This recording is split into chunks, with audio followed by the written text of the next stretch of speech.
हम आपके सामने आशुतोष पाठक एक बार फिर से आप लोग के सामने एमसीक्यू लेकर फरवरी का एमसीक्यू है, एकदम आराम से देखेंगे कैसे कैसे क्वेश्चन पूछे जाने की संभावना है।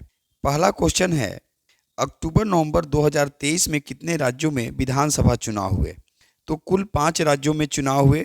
राजस्थान, मध्य प्रदेश, छत्तीसगढ़, तेलंगाना और मिजोरम। यहाँ सीटों की संख्या आप लोग याद रखिएगा, मुख्यमंत्री का नाम याद रखेंगे, काफ़ी इंपॉर्टेंट है। क्वेश्चन नंबर 2, श्री रेवंत रेड्डी कहाँ के मुख्यमंत्री बनाए गए हैं? तो ये तेलंगाना के मुख्यमंत्री बनाए गए हैं और ये कांग्रेस पार्टी के हैं, याद रखिएगा ये कांग्रेस पार्टी के हैं। नेक्स्ट क्वेश्चन कहता है कि आईएनएस, ध्यान रखिएगा क्वेश्चन क्या कह रहा है, आईएनएस तारमुलगी नाम का युद्धपोत जिसे भारत ने उपहार में दिया था किस देश से वापस ले लिया? तो आंसर हो जाएगा मालदीव। आपको अब मालदीव के राष्ट्रपति का नाम याद रखना है। और अभी आप देखे भी होंगे कि जब से प्रधानमंत्री नरेंद्र मोदी लक्षद्वीप गए हैं, मालदीव ने मालदीव ने संबंध को थोड़ा सा क्रिटिकल बना दिया है। इसलिए इस युद्धपोत का नाम याद रखिएगा और मालदीव के राष्ट्रपति का नाम आप लोग याद रखेंगे। चलिए अगले क्वेश्चन की ओर बढ़ रहे हैं। अगला क्वेश्चन कह रहा है कि गरबा को यूनेस्को की अमूर्त सांस्कृतिक विरासत सूची में शामिल किया गया है। यह भारत की कौन सी सांस्कृतिक क्रम है? तो ये हो जाएगा 15वां। याद रखिएगा अभी तक इसके पहले 14 थे, तो ये 15वां हो जाएगा। और ग से गरबा और ग से गुजरात, याद रखिएगा नवरात्रि के समय ये काफ़ी प्रसिद्ध माना जाता है जो गरबा जो होते हैं। तो ये इसको यूनेस्को की अमूर्त सांस्कृतिक विरासत की सूची में शामिल किया गया है।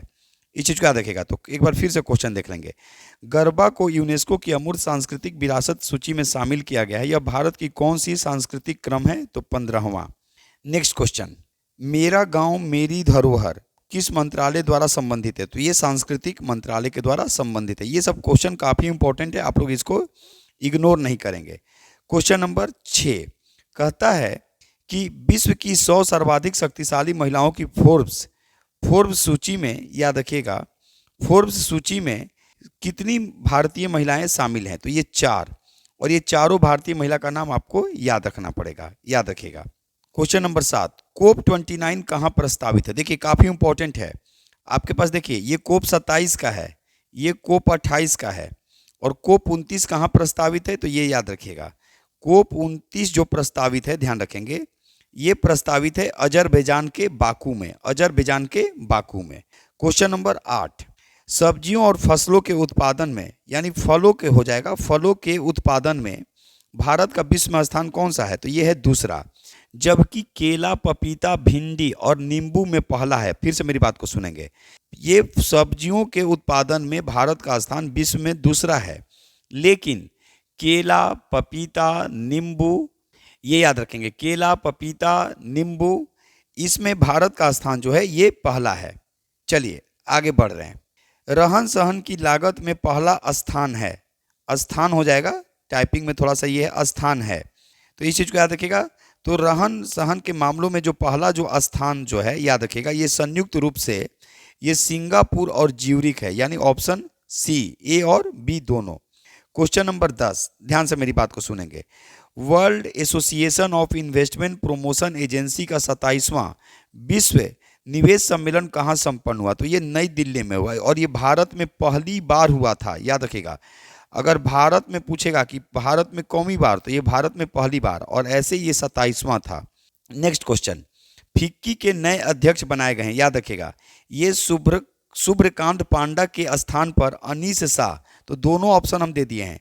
तो फिक्की के नए अध्यक्ष कौन है?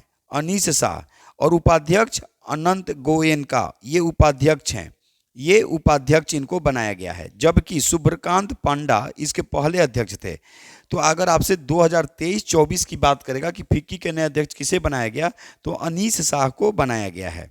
क्वेश्चन नंबर 12, CISF की महानिदेशक, यानी पहली महिला यहाँ पे भी पूछा जा सकता है, और वर्तमान में केवल महानिदेशक, तो ये नीना सिंह। तो CISF की पहली महिला महानिदेशक बनाई गई हैं नीना सिंह। क्वेश्चन नंबर 13, दित्रा जीरी को मिस अर्थ, याद रखेगा 2023 ताज पहनाया गया है, ये किस देश की हैं? तो ये अल्बानिया की हैं, याद रखेगा Albania. Question number 14। Question number 14 क्या करा, ध्यान से मेरी बात को सुनेंगे। साहित्य अकादमी पुरस्कार कुल कितने भाषाओं में दिया जाता है? तो ये 24। ऐसे ही देखेंगे, भारतीय संविधान की अनुसूची 8 में 22 भाषाओं का उल्लेख है। मूल संविधान में 14 भाषा था, सिंधी को जोड़ा गया पहले, फिर नेपाली, मणिपुरी और कोंकणी को जोड़ा गया, और फिर बोडो, डोगरी, संथाली और मैथिली को जोड़ा गया। लेकिन यहाँ पे क्वेश्चन क्या है, साहित्य अकादमी पुरस्कार कुल कितनी भाषाओं में दिया जाता है? तो ये 24। राजस्थानी और अंग्रेजी में भी साहित्य अकादमी पुरस्कार दिए जाते हैं। चलिए आगे हम क्वेश्चन देख रहे हैं। क्वेश्चन नंबर 15 कहता है कि मुझे पहचानो किसके द्वारा लिखी गई पुस्तक है? तो ये संजीव के द्वारा लिखी गई पुस्तक है, और इनको भी साहित्य के लिए, हिंदी साहित्य के लिए मुझे पहचानो के लिए इनको पुरस्कार दिया गया है। क्वेश्चन नंबर 16 व्यास सम्मान 2023 33वां है, याद रखिएगा, प्रदान किया गया है। तो किसको? पुष्पा भारती को किया गया है। जबकि 32वां जो दिया गया था वो पागलखाना के लिए दिया गया था, याद रखिएगा, ज्ञान चतुर्वेदी को। जबकि पुष्पा भारती को यादें यादें और यादें के लिए दिया गया। फिर से मेरी बात को सुनेंगे। व्यास सम्मान 2023 33वां किसे प्रदान किया गया? तो ये पुष्पा भारती को प्रदान किया गया है। ज्ञान चतुर्वेदी को पागलखाना के लिए 2022 में दिया गया था, जबकि पुष्पा भारती को 2023 में यादें यादें और यादें के लिए 33वां व्यास सम्मान प्रदान किया गया। ये के बिरला के द्वारा दिए जाते हैं। क्वेश्चन नंबर 17 अर्जुन पुरस्कार कुल कितने खिलाड़ियों को प्रदान किया गया है? तो ये कुल 26 खिलाड़ियों को प्रदान किया गया है। आपको बताना है कि इसमें किस क्रिकेटर को दिया गया। मेजर ध्यानचंद खेल रत्न पुरस्कार किसे दिया गया? तो याद रखेगा, सात्विक और चिराग दोनों को दिया गया, यानी ऑप्शन बी और सी, ये दोनों बैडमिंटन खिलाड़ी हैं। क्वेश्चन नंबर 19 इंदिरा गांधी शांति पुरस्कार, याद रखेगा, इंदिरा गांधी शांति पुरस्कार शांति, निशस्त्रीकरण एवं विकास हेतु दिए जाते हैं। ये डेनियल बरेन बोइम को और अली अबू अब्बाद को दिया गया है, यानी ऑप्शन डी, ए और बी दोनों। नेक्स्ट क्वेश्चन, सुशासन दिवस किस तिथि को मनाया जाता है? तो ये याद रखिएगा 25 दिसंबर को मनाते हैं, वाजपेयी जी के जन्म दिवस के अवसर पर, याद रखिएगा। अटल बिहारी वाजपेयी जी के जन्म दिवस पर सुशासन दिवस यानी गुड गवर्नेंस डे मनाया जाता है 25 दिसंबर को। क्वेश्चन नंबर 21 आपको तूफान का नाम बताना है, हम आंसर बता दे रहे हैं। चक्रवाती तूफान जो भारत के कौन से 2 राज्य अभी हाल ही में प्रभावित हुए, पूरी तरह प्रभावित हुए? तो इसका आंसर हो जाएगा आंध्र प्रदेश और तमिलनाडु। तो आपको कमेंट्स करना है तूफान का नाम, क्योंकि हम 2 बार तूफान का नाम आपको बता चुके हैं, तो कुछ आपकी भी ड्यूटी बनती है।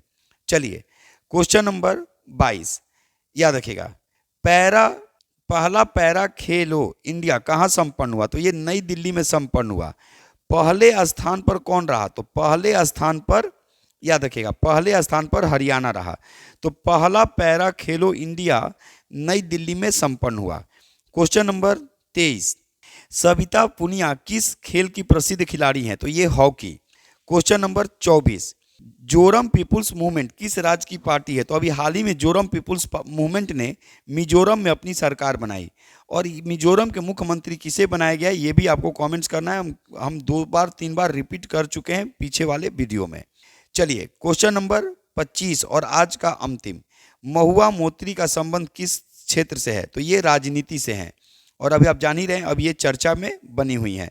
तो अगर ये आप लोग को वीडियो PDF के साथ अच्छा लगा तो आप लोग कमेंट्स करेंगे, इसकी संख्या धीरे धीरे बढ़ाई जाएगी। थोड़ी सी टाइपिंग में अगर मिस्टेक होगा तो हम यहाँ पे आपको वो चीज़ बताते जाएंगे।